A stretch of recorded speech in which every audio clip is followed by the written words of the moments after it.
دین کی معلومات کے لیے چینل کو سبسکرائب کریں۔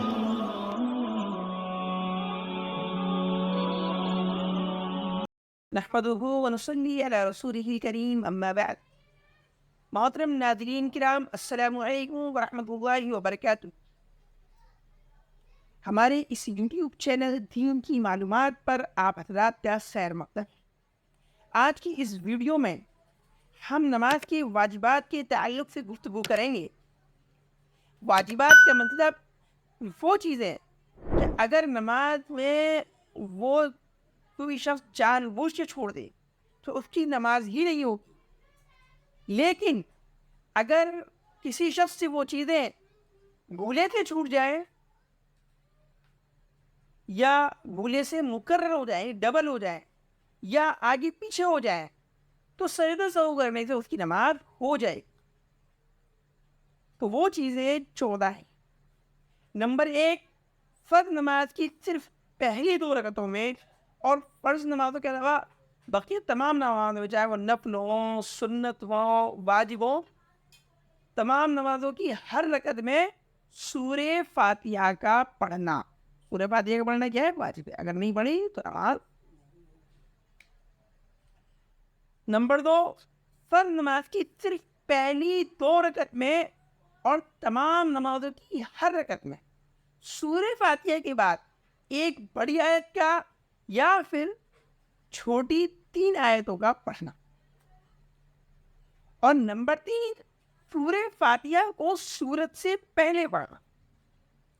نمبر 4، قرأت کے بعد رکوع اور رکوع کے بعد سجدے میں ترتیب قائم رکھنا۔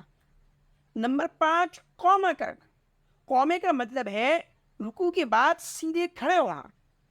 اس کے اندر بہت سے لوگ غلطی کرتے ہیں، رکوع سے جو ہے اٹھتے ہیں اور جلد بازی میں پوری سیدھے کھڑے نہیں ہوتے، ڈائریکٹ جو ہے سجدے میں چلی جاتی ہے۔ لہٰذا اگر رکوع کے بعد سیدھے کھڑے نہیں ہوئے، قومہ نہیں ہوا، قومہ نہیں ہوا تو واجب چھوٹ گیا، نماز نہیں ہوگی اگر جان بوجھ کے چھوڑا ہے۔ اس لیے اس چیز کا خیال رکھیں۔ نمبر 5 ہے جلسہ کرنا۔ جلسے کا مطلب تھوڑی دیر کا بیٹھنا۔ تھوڑی دیر کے بیٹھنے سے مراد ہے 2 جو سجدے کرتے ہیں ہر رکعت میں، ان 2 سجدوں کے درمیان میں جب تھوڑی دیر کے لیے بیٹھتے ہیں اسے جلسہ کہتے ہیں۔ اس میں بھی اطمینان سے بیٹھنا ضروری ہے۔ اگر 2 سجدوں کے درمیان کوئی اب صحیح سے نہیں بیٹھتا ہے، ایک سجدہ کرا اور ہلکا سا سر اٹھایا پھر دوبارہ سجدے میں چلا گیا، صحیح سے نہیں بیٹھا، اطمینان سے نہیں بیٹھا، تو اس کی نماز نہیں ہوگی، کیونکہ یہ واجب ہے۔ اس میں بہت سارے لوگ جلد بازی میں غلطیاں کرتے ہیں، خاص طور سے تراویح کی نماز میں یہ غلطیاں بہت ہوتی ہیں۔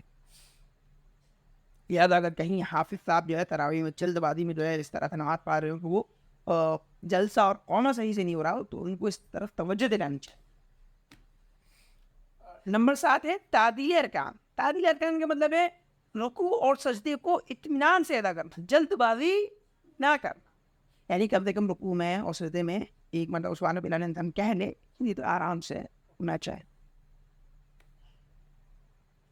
نمبر 8 ہے قاعدہ اولا۔ قاعدہ اولا کرنا۔ قاعدہ اولا کا مطلب ہے یعنی کہ 3 رکعت اور 4 رکعت والی جو نماز ہوتی ہے، یعنی جن نمازوں میں ہم 3 رکعت کے بعد سلام پھیرتے ہیں، 4 رکعت کے بعد سلام پھیرتے ہیں، تو ان نمازوں میں 2 رکعت پہ بیٹھنا یہ قاعدہ اولا کہلاتا ہے، اور یہ کیا ہے؟ واجب۔ اور نمبر 9، دونوں قاعدوں میں تشہد پڑھنا۔ تو دونوں قاعدوں سے مراد کیا ہے؟ یعنی کہ 2 رکعت والی نماز ہے تو اس میں تو ایک ہی قاعدہ ہوگا، یعنی 2 رکعت پہ جو بیٹھیں گے ہم، اور اگر 3 یا 4 رکعت والی نماز ہے تو اس میں ایک قاعدہ ہوتا ہے 2 رکعت پہ اور ایک ہوتا ہے لاسٹ رکعت پہ، یعنی تیسری ہے۔ تو ان دونوں قاعدوں میں یعنی 2 رکعت پہ بیٹھ رہے ہیں اس میں بھی، اور جو لاسٹ رکعت میں بیٹھ رہے ہیں تیسری یا چوتھی رکعت میں اس میں بھی، دونوں میں تشہد کا پڑھنا واجب ہے۔ تشہد سے مراد ہے التحیات للہ والصلوات والطیبات، السلام علیک ایھا النبی ورحمۃ اللہ وبرکاتہ، السلام علینا وعلی عباد اللہ الصالحین، اشہد ان لا الہ الا اللہ واشہد ان محمدا عبدہ ورسولہ۔ اس کا پڑھنا کیا ہے؟ واجب۔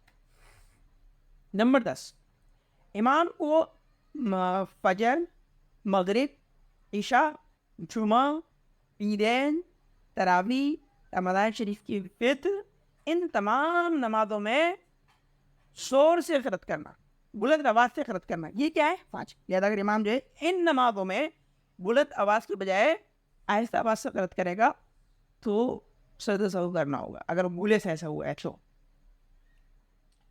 اور نمبر 11 ہے امام کے لیے ظہر اور عصر کی نمازوں میں آہستہ رکھنا, یعنی ظہر اور عصر کی نمازوں میں آہستہ کے بجائے بلند آواز سے اگر کر دی تب بھی سر تصور لازم ہو جائے گا. نمبر 12 لفظ سلام سے نماز کو ختم کر,